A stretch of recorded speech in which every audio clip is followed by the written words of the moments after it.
Iteka n'umunezero ntangere vyo gusubira kubana namwe banywanyi bacu mubana natwe mu makuru n'ibiganiro vya misi yose tubandanya gushikiriza kuri no mbonesha kuri yacu ari no yanyu Umuhuza TV. Uyu numwe tugiye kubageza ko amakuru agizwe ko muri kano kanya nga mu gihugu c'u Burundi, aho tugiye kugaruka kuri vyinshi bitandukanye biriko biravugwa muri uno mugoroba w'igenekerezo ya 18/0 umwaka w'2024. Na makuru nubundi tuza kugaruka ku migenderanire hagati y'Abarundi ndetse n'Abanyarwanda, aho kuri muri iri joro muri uyu mugoroba hari bihejeje kuba ku mupaka uhuza igihugu c'u Burundi ndetse n'igihugu c'u Rwanda, GASENYI-NEMBA. Aha akaba ari mu ntara ya Kirundo. Hari itegeko ngo ryoba ryavuye hejuru ribuza abarundi binjira mu gihugu bavuye mu gihugu kibanyi c'u Rwanda gutaha. Uburundi ngo bwa bwanse kwakira abarundi batashe bava mu Rwanda kuva aho ingingo yo kugara imbibe igihugu c'Uburundi gihana n'igihugu c'u Rwanda ifatiwe na leta y'u Burundi. Kuri ubu imbibe z'Uburundi naho zugawe kugeza ejo haheze umurundi atashe ava mu Rwanda yarakirwa, gusa uyu munsi hose ko vyagenze. Abakora ku mupaka wa GASENYI-NEMBA mu Kirundo banse kwakira abarundi batashe iwabo. Muri iri joro abatari bake baraye aho ku mupaka. Ubu akaba ari ubutumwa bw'umwe tugiye kubageza ko kuri ubu ari no ku mupaka GASENYI-NEMBA yankiwe n'inzego z'umutekano kwinjira mu gihugu c'u Burundi. Ni mu gihe mu gihugu c'u Rwanda hoho ibintu vya biriko biragenda neza, aho leta y'u Rwanda yatangaje ko abarundi bipfuza gutaha iwabo n'ubundi bogenda ko atawubabuza gutaha, kuko leta y'u Burundi yavuze ko leta y'igihugu c'u Rwanda murantunge yavuze ko itokora nk'ivyo leta y'u Burundi yakoze mu kugara imipaka. Aya makuru turaza kuyagaruka ko mu buryo burambuye, muraza kumviriza ingene biriko biragenda umunyagihugu ashitse ku mupaka, ivyo ariko arabwirirwa n'abakora ku mupaka ndetse n'amategeko yoba yavuye hejuru uho bawa yatanze vyose ntimuze gucikanwa. Na makuru tuza kugaruka no ku bindi vyinshi bitandukanye, tuza kugaruka n'ubundi no ku ntambara iriko iraba mu gihugu ca Republika Iharanira Rusange ya Kongo, aho hari n'abasoda b'u Burundi barongezwe kugwana muri iyo ntambara irikirahuza igisirikare ca Kongo ndetse n'umuhari M23. Tubibutse ko kandi hari abasirikare b'Abarundi barungitswe muri ico gihugu kugira ngo baje gufashanya n'igisirikare ca leta ya Kongo kugwanya nabo bose. Ni mu gihe muri teritwari ya Masisi ho ibintu vyabandanije kunyuka vyose ntuze gucikanwa muri ano makuru. Vyonda subscribe canke sabone niba utari wafyenda ko kugira ngo tuje ucikanwa nayo dushikiriza.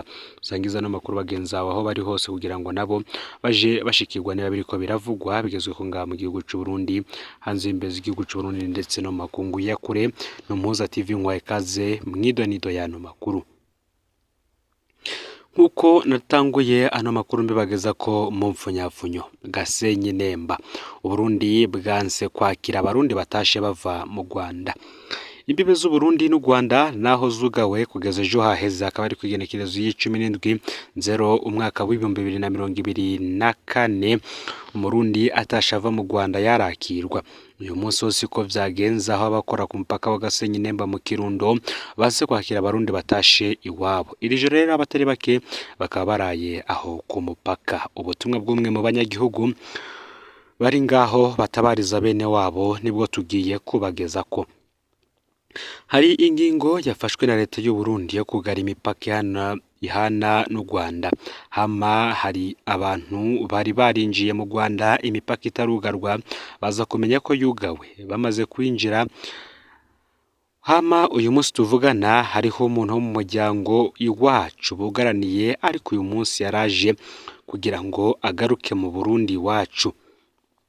Kugera ku mupaka agira amahirwe asanga hariho n'abandi benshi. Ikibabaje bahageze bose u Rwanda rurabemera ko hatakibazo bo kwigendera iwabo, ariko abarundi baranka kubakira ngo abanyuma babemereye ku munsi w'ejo. Bivuze ko kuva uyu munsi mu gatondo kuri igenekerezo y'18/0 umwaka w'2024 ata murundi ari mu Rwanda yemerewe gusubira iwabo. urumva ko bibabaje kubuzwa gutaha iwanyu mu gihe imipaka bayugara batateguje kandi batigeze banamenyesha igihe ntarengwa cyo kuba batashe. Isaha 10 z'umugoroba abarundi bakora ku mupaka bari biyuririye imodoka bitahiye basiga bene wabo ngaho ku mupaka bari kwicwa n'inzara bankiwe gutaha mu gihugu cabo. Ubu rero abo barundi bamwe bahisemwo gusubira inyuma abandi baguma ku mupaka kugeza n'ubu. Abanyarwanda bababwiye ko boca bareka bakaguma ku ruhande rw'u Rwanda kuko bikeka ko boca bagirirwa nabi mu gihe bo kwinjira kandi babankiye. Bati turasavye mudutabariza hari ngira ibi bintu leta ntiyabimenye kuko birababaje. Ibi vyose rero bikaba biriko birabera mu ntara ya Kirundo ku mupaka mu ntara ya Kirundo ku mupaka Nemba Gasenyi. Ni ukuri ngo leta nigira impuhwe z'abo bantu kandi ije gufata ingingo yibuka n'abene igihugu. Ni mu gihe umwe yabonye ivy'ubu butumwa yavuze ati umurundi yaragowe. Mu bindi bihugu habaye ingorane zikomeye leta zirarungika indege zitahana abanyagihugu bazo. Tweho umunyagihugu arataha bakanamwankira kwinjira mu gihugu ciwe mbere leta igahitamwo kumuta mu gahinga ngo iri nibara. Ubu rero nibwo butumwa buriko burahanwa cyane muri iri joro ku mbuga ngurukana bumenyi no mumenyesha makuru bitandukanye vyandikira ngaha mu gihugu cy'u Burundi batanguye kwandika ibirabana nino nkuru y'abarundi baheze ku mupaka bankiwe gutaha ngaha mu gihugu cy'u Burundi. Nako kandi mu gihugu ca Republika Iharanira Intwaro Rusange ya Kongo ho ibintu bibandanya kunyuka.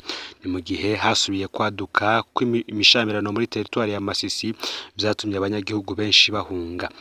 Kuva mu gitondo c'uwa kabiri kw'igenekerezo 16/0 uyu mwaka wa 2024 intambara zikaze zarasubiriye kwaduka hagati y'igisirikare ca Kongo gifashwa n'urwaruka rushigikiwe n'abategetsi ba Kongo hamwe na M23. Izo ntambara zivugwa mu gisagara ca Mushaki na Karuba ku birometero 8 uva Sake muri territoire ya Masisi mu ntara ya Nord Kivu mu buseruko bwa Kongo. Aya kandi n'amakuru ariko aremezwa n'abagwanyi ba M23 babicishije mu itangazo ry'umuvugizi wawo uwo murwi atomora ko babiri mu bakomanda bawo bishwe n'igisirikare ca Kongo. Abanyagihugu bisake bafise ubwoba ko ico gisagara gishobora gufatwa na M23. Ati turahisake nivyo ariko turi mu bwoba bwinshi kuko ayo mabomba agwa hafi y'amazu yacu. Nukuri intambara ziri ku birometero bike kuva ngaha vyemezwa na Muhindo Karinda umwe mu banyagihugu muri quartier ya Mayutsa mu gisagara ca Sake. Ico gisagara kandi kiracibonekezamwo impunzi nyinshi zavuye mu bice bitandukanye birimwo intambara. Ego intambara zikaze zarasubire kwaduka hagati y'igisirikare ca Kongo n'imigwi yitwaje ibigwanisho yo mu gihugu yitwa Wazalendo. Vyagiye hamwe kugira bigwanye M23 ku mabarabara atandukanye muri territoire ya Masisi. Ati niki gituma turiko turahunga niko bivugwa n'umunyagihugu w'Umushaki vyabaye ngombwa kahungira mu gisagara ca Sake.